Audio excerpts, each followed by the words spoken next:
നമസ്കാരം കൂട്ടുകാരെ, ഞാൻ പീറ്റർ ചോളു. ഇന്നത്തെ വീഡിയോ അതായത് 24/2026 തിങ്കളാഴ്ച വൈകിട്ട് സ്വർണ്ണവിലയും റബ്ബർ വില വീണ്ടും കൂടുകയാണ്. ഒരു രൂപയാണ് ഇന്നത്തെ വിലയിൽ കൂടിയിരിക്കുന്നത് വൈകിട്ട് നോക്കുമ്പോൾ. അതേസമയം സ്വർണ്ണവില നോക്കുമ്പോൾ 1 ഗ്രാമിൻ്റെ മുകളിൽ 45 രൂപ, ഒരു പവൻ്റെ മുകളിൽ 360 രൂപയാണ് കുറഞ്ഞത്. 22 ക്യാരറ്റ് രൂപ 14,235, ഒരു പവൻ 1,13,880 അതുപോലെ 24 ക്യാരറ്റ് രൂപ 15,529, ഒരു പവൻ 1,24,232 അതുപോലെ 18 ക്യാരറ്റ് 1 ഗ്രാം 11,647, ഒരു പവൻ 93,776. ഇതാണ് വൈകിട്ടത്തെ സ്വർണ്ണവില. സ്വർണ്ണമാകിയാവുമ്പോൾ സ്വർണ്ണത്തിൻ്റെ പരിശുദ്ധി ഉറപ്പാക്കി വാങ്ങിക്കാൻ ശ്രമിക്കുക.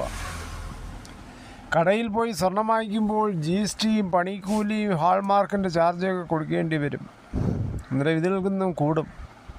അതേസമയം റബ്ബർ വില നോക്കുമ്പോൾ കോട്ടയം മാർക്കറ്റ് വില നോക്കുമ്പോൾ RSS 4 കിലോ 231, RSS 5 കിലോ 228, 50 പൈസ, ISNA 20 200 രൂപ, ലാറ്റക്സ് 60% DRC 158 രൂപ 50 പൈസ. ഇതാണ് വൈകിട്ടത്തെ കോട്ടയം വില.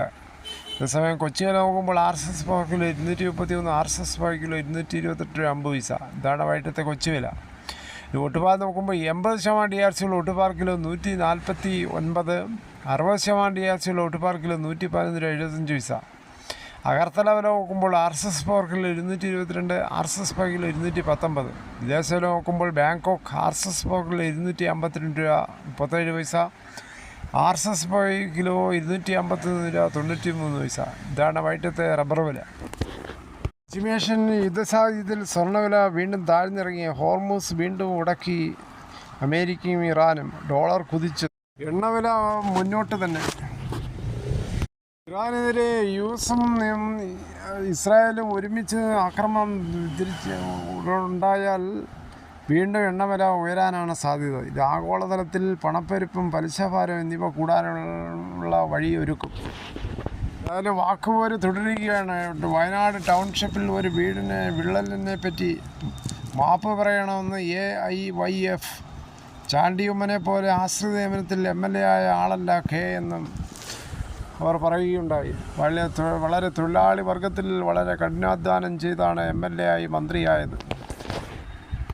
കൂലിപ്പണിക്കാരെ ആക്ഷേപിച്ച ചാണ്ടിയുമ്മൻ മാപ്പ് പറയണമെന്ന് സംസ്ഥാന സെക്രട്ടറി TT ജിസൈമോൻ പറഞ്ഞു. K രാജൻ കൂലിപ്പണിക്കാരൻ എന്നത് ചാണ്ടിയുമ്മന് പരിഹാസ്യപദമായിരിക്കും. ചാണ്ടിയുമ്മനെ പോലെ ആശ്രിത നിയമനത്തിൽ MLA ആളല്ലെന്നും K രാജനെന്നും അദ്ദേഹം കൂട്ടിച്ചേർത്തു. കെട്ടിട നിർമ്മാണത്തിന് തൃശ്ശൂർക്കാരനായ പണിക്കാരനെ മന്ത്രിയുടെ രൂപത്തിൽ കിട്ടിയെന്നായിരുന്നു ചാണ്ടിയുമ്മൻ്റെ പ്രതികരണം. ചാണ്ടിയുമ്മൻ്റെ പരാമർശത്തിൽ മന്ത്രിയും പ്രതികരിച്ചിരുന്നു. കൂലിപ്പണിക്കാരൻ രാജൻ എന്ന് പറയുന്നത് കേട്ടാൽ തനിക്ക് അഭിമാനമാണ് തോന്നുന്നത്. 5 കൊല്ലം ഭരണം കഴിയുമ്പോൾ മുതലാളി രാജൻ എന്ന് പേര് കേട്ടിട്ടില്ലെന്ന് മന്ത്രി പറഞ്ഞു. എന്തെങ്കിലും കണ്ട് പറയുമ്പോൾ വാക്കുകൾ സൂക്ഷിച്ചില്ലെങ്കിൽ ഇങ്ങനെ പല വിമർശനങ്ങളും ഉൾക്കൊണ്ടതായി വരും. ഇതോടുകൂടി ഈ വീഡിയോ ഇവിടെ പൂർണ്ണമാകുന്നു. ഇത്രയും സമയം ക്ഷമയോടെ കിട്ടുന്നത് വളരെയധികം നന്ദി.